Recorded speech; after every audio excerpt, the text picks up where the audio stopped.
que é o mecanismo? Descreva. Olha, basicamente a política no Brasil funciona da seguinte maneira. Os grandes partidos têm seus candidatos e são financiados por empresas que têm interesse em receber verbas públicas, prestadores de serviço para o Estado, particularmente construtoras e grandes bancos, né? Essas empresas, então, financiam todos os partidos. A mesma empresa que investe na campanha do Aécio investe na campanha do Lula ou da Dilma, né?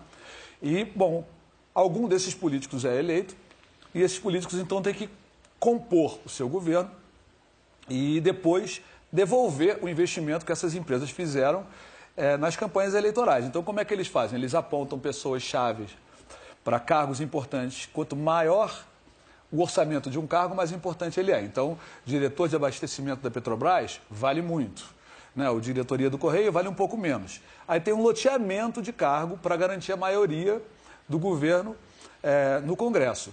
Esse loteamento, então, esses cargos são utilizados para recontratar as empresas que financiaram a campanha, pagando muito mais do que o serviço que elas prestam, sobra dinheiro no caixa dessas empresas. Esse dinheiro, então, é lavado e vira caixa 2 e é redistribuído para os políticos, ou como propina em dinheiro, ou como numa conta no exterior, ou como investimento em campanhas políticas. Isso se dá em todas as esferas, do federal ao municipal, passando pelo estadual, e envolve absolutamente todos os partidos? Sim, todos os partidos grandes. Alguns partidos menores não têm. Mas, por exemplo, eu tenho certeza que do mesmo jeito que o orçamento de Abreu Lima está inflado, o orçamento da cidade de Paracatu do Sul, na escola que vai comprar lápis, também está inflado. Não só isso. E no legislativo, idem, porque tem uma série de empresas que têm interesses em certas leis, etc, etc. O mesmo mecanismo funciona no legislativo. E o que é interessante, e o que acho que o Brasil não está percebendo, é que o mecanismo não tem ideologia. Isso, para mim, é a parte mais importante dessa conversa. O mecanismo opera no governo do PMDB, no governo do PSDB e no governo do PT, tanto com políticos de direita quanto com políticos de esquerda. Mas a Lava Jato é um começo de desvelar esse mecanismo? Você ainda acredita na Lava Jato? Não.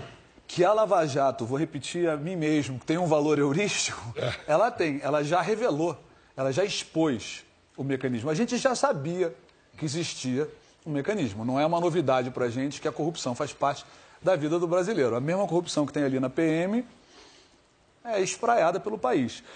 O problema é que essa corrupção está na lógica da política, isso tem uma série de consequências. Por exemplo, uma pessoa honesta vai pensar 100 vezes antes de entrar na política.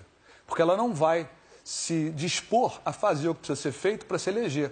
É quase que, cargo público no Brasil é quase que certidão de corrupção.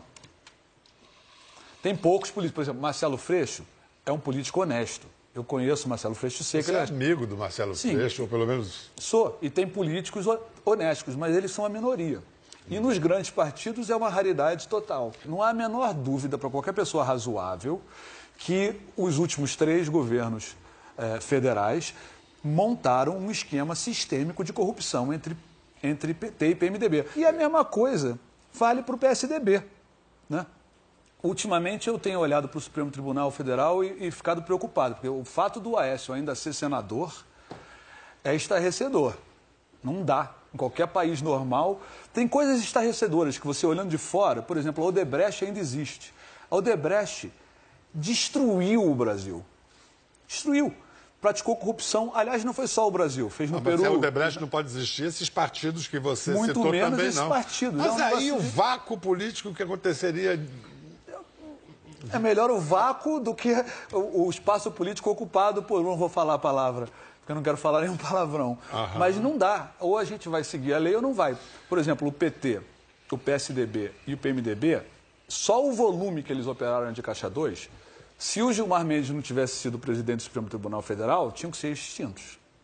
E o Temer não poderia ser presidente, teria que ter sido cassado junto com a chapa da Dilma, né?